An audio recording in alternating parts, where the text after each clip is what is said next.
13 fouls, 0 yellow cards. Read that again.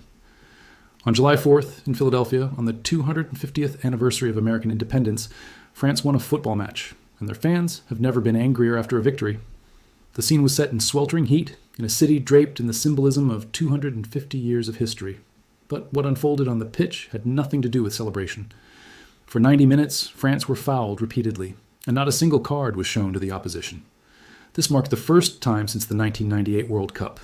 The tournament France won on home soil, the first time an opponent had played a complete match against Les Bleus without receiving a single booking. That is not a minor statistical footnote.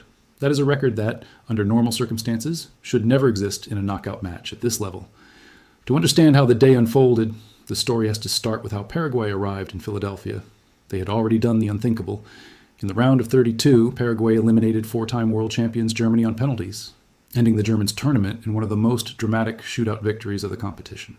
That match itself carried its own controversy, involving a disallowed goal that added to the drama of Paraguay's progression. They had absorbed everything Germany threw at them and emerged with a belief that comes only from defeating a giant. Against France, the challenge was considerably greater. Les Bleus arrived with Kylian Mbappé, who had already scored 6 goals in the tournament, alongside the attacking combination of Bradley Barcola, Michael Ilgiz, and Ousmane Dembélé.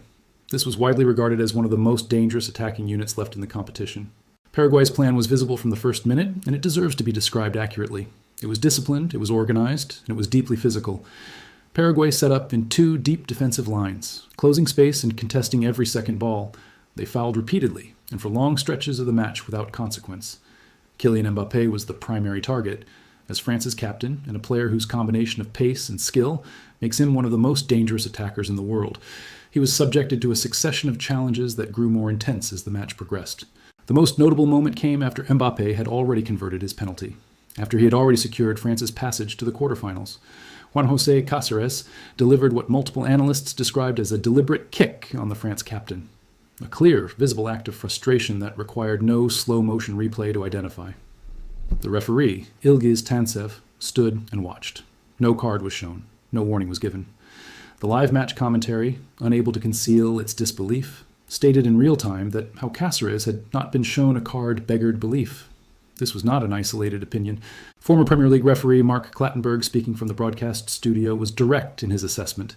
He described the referee's overall performance as incredibly poor, pointing to a succession of moments across the 90 minutes where Ilgiz Tantsev failed to intervene against tactics that were, in his judgment, deliberately cynical.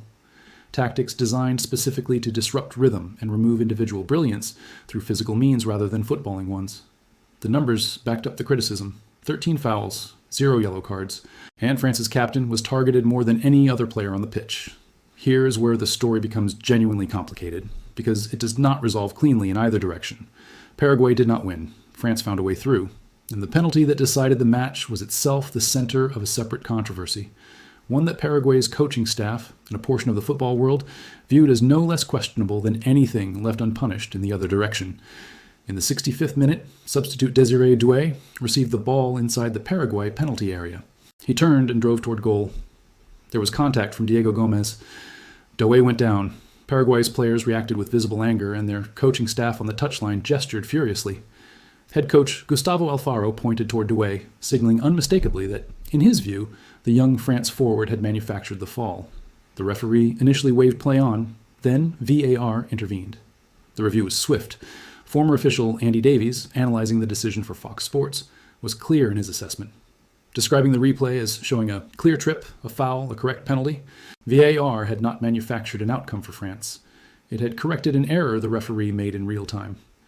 Ilgiz Tantsev walked to the pitch side monitor, studied the footage, and pointed to the spot. Kylian Mbappé stepped up and converted. It was his 7th goal of the tournament, France's 150th goal in World Cup history, the moment that sent Les Bleus into the quarterfinals. But the anger that followed the full-time whistle was real, and it was visible from both sides. Tempers boiled over as players left the pitch. 90 fractious, physical minutes in Philadelphia's July heat could not simply be exhaled with a final whistle.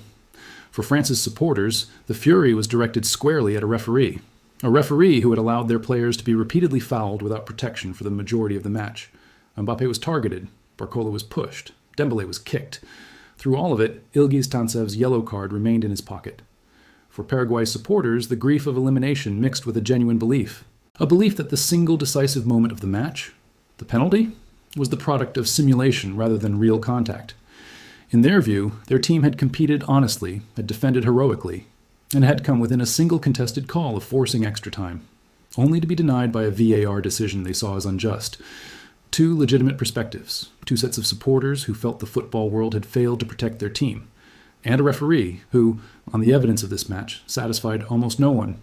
That may be the most revealing part of the entire story. In a tournament already defined by controversy around officiating, the France versus Paraguay match managed to generate fury from multiple directions at once, and the one figure at the center of it, the referee, has received no public comment or acknowledgement from FIFA. For a governing body that has been quick to issue statements about new rules, new technologies, and new disciplinary standards, the silence surrounding Ilgiz Tantsev's performance is itself significant. It is a silence that critics of the officiating in this tournament are unlikely to let pass without notice. This match, and its wider context, reveals something about the 2026 World Cup as a whole, the questions of fairness and protection that have been present throughout the competition, through disallowed goals, contested red cards, cooling breaks, and disputed penalties. These have not disappeared with the arrival of the knockout rounds. If anything, they have intensified. Because in knockout football, every decision carries a weight that cannot be recovered from. There is no next match to correct an error. There is only the result and the questions that remain behind it. France are through. They advanced to one of the most anticipated quarterfinals of the tournament, a meeting with Morocco in Boston, a fixture carrying the weight of two nations with deep emotional ties to this competition and to each other. But Les Bleus carry something else into that match as well. The memory of a game in which their captain and their players were subjected to 13 fouls, several of which went beyond what competitive physicality can reasonably justify, and received protection from the referee that, on the record, was negligible. That is not a minor concern to be dismissed as the frustration of supporters unhappy with a difficult match. It is a legitimate question about whether the standard of protection given to France's players in Philadelphia was consistent with what any team competing at this World Cup has a right to expect. And it is a question that grows more urgent, not less, as the tournament moves into its final stages. Kylian Mbappé, for his part, said little after the match. He scored. He advanced. He now leads the Golden Boot race with 7 goals in 6 matches, level with Lionel Messi on goals and ahead of him on assists. His football spoke for itself, but football at its best is not only about who scores the most goals. It is about whether the environment in which those goals are scored allows the sport to be expressed, protected, and judged fairly. Whether the rules that exist to preserve the game's integrity are applied consistently and without favor. On July 4th in Philadelphia, with 13 fouls and 0 cards as the defining statistic of the match, serious doubts were raised about whether that standard was met. France move on. Paraguay return home having far exceeded the expectations placed on them at the start of the tournament. But the questions about what happened between the whistles in Philadelphia will travel with this World Cup, long after the quarterfinals are completed and a champion is crowned. And inside FIFA headquarters, those questions still await an answer clearer than the silence that has followed so far.